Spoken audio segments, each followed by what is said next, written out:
Good morning. Welcome to week 11.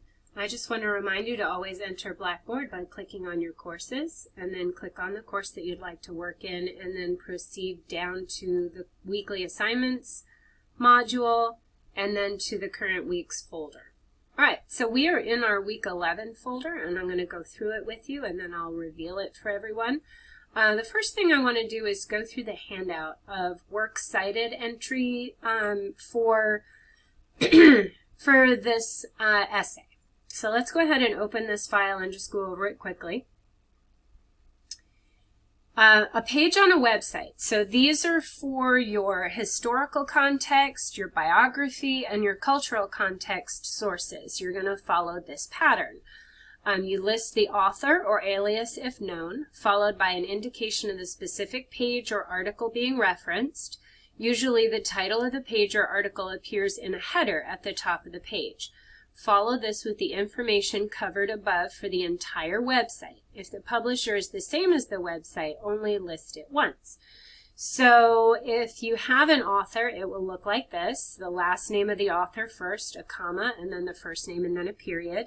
And then the title of the piece for the biography, this would just be the author's name, but in quotation marks, and then it would be the name of the biography, like biographies.com or whatever it was, fembio.com, and then the date accessed. Notice that you don't have a long URL here, you just have what's in the browser. All right, so let's say you don't have an author, then you just have the title, and then the website title, the date that it was published, if you have that, and then the website. And then you do want to end with the date accessed. So these are more correct than this one. Okay, the last one is from a website some of you will recognize. It has Pilgrim, David, period. What was Jim Crow? From the Jim Crow Museum from Ferris State University. It was originally published in September of 2000. There's the URL and the date that it was accessed. So make sure you're following those patterns. An Mla format for an article from an online database.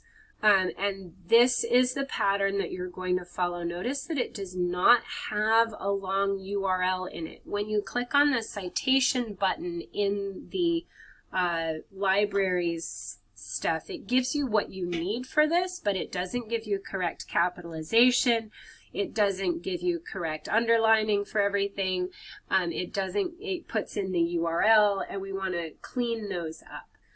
So make sure that you have those and that you're following this pattern, not just copying what you get from the library. That gives you what you need, but it doesn't have it formatted for you. Make sure that you are capitalizing the first letter of each word in the title, and that you are either underlining or italicizing the journal titles. If you have volume number and that stuff, you do it this way, and that you have the page range there. These are the formats for the PDF, and notice that I've actually given you these, so make sure you're just following this pattern. I've given them to you. I've told you everything you need here. They are correctly formatted, so you can actually copy and paste from this handout for these and save yourselves a little bit of work. You're welcome. All right. So the next thing, so make sure you're using this handout. If you have a printer at home, I would print it out and have it in front of you while you work. There is also the Purdue OWL citation machine that you can use. It isn't very intuitive though. It's difficult to use the citation machine. I would rather you use these patterns and follow these patterns. Because you do have to understand the source really well to plug it in properly. And sometimes if you don't understand what you're plugging in, this won't work. So just kind of keep that in mind. Use it if you'd like to, but you have the patterns that you need right here. So this is your best guide right here. And if you plug in the wrong information here, it can give you an incorrect pattern. So make sure that you are understanding what you're doing. Definitely watch the video before you use the machine. I might even put those, I'm going to move these in order. So make sure that you watch the video before you try it. It's not always the easiest. All right, there is a discussion board. You're putting your works cited list draft in here.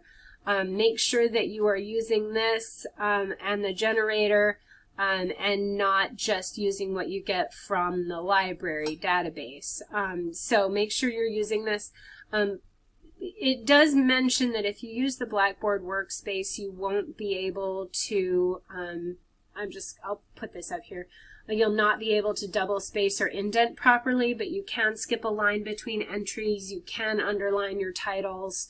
And that sort of thing. So make sure that you're aware of that. You can also upload as a Word document if you want to. You can copy and paste from a Word document, but then you might need to do a little bit of extra formatting. And again, you won't be able to double space or indent, but we're not going to pick on you for that.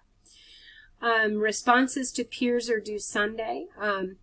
I will also be checking in on these to help you with them. And what I'm going to do is I will correct one of your entries and say you wrote it this way, please write it this way, use this to correct the other entries. And what I'm going to ask students to do is go through and look at the corrections I've made on everyone's, because while on yours I might correct your website citation, on someone else's I might provide a correction to their AVL citation or to their PDF citation.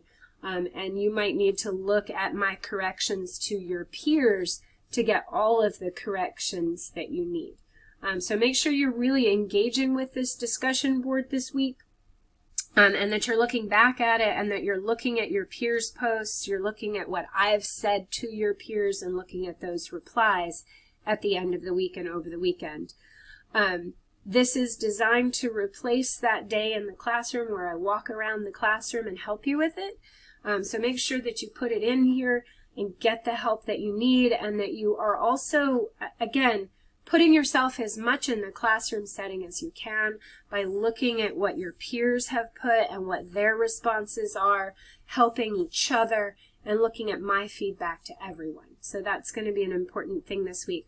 Your assignment for the end of the week is to write your paragraphs from your Alabama Virtual Library resources, and to write your conclusion. So these are a draft, again, to get feedback on these.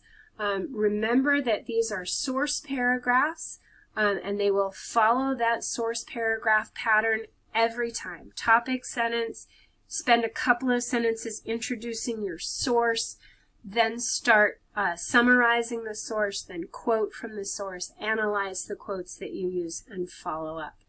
All right, and then a concluding paragraph. And there's just a quick reminder of what the jobs of a concluding paragraph are. Summarize and assess the examples. Now, these are all the examples for the essay, so that's your close reading, your biography, historical context, cultural context, and AVL sources. So we're working, this is going to be several sentences here to sum up what you've written about. Restate your thesis with more confidence. Explain why this understanding of the text is important to readers of the text. This is the big deal. This is the biggest and most important part of a concluding paragraph. It's answering that big so what question. You want to make sure your reader leaves with a sense of why they read your essay and what's important about it. What should change about the way they read this text based on what you've said? What's important about reading this text? Why is this text important? Because of what we learn from it. And then tell your reader what to do or think next. Do you want them to go reread the text with what you've said in mind? Do you want them to read other texts looking for this same thing? Do you want them to compare it to another text and understand something important about it? Do you want them to take the lesson of the text into their own lives in some way?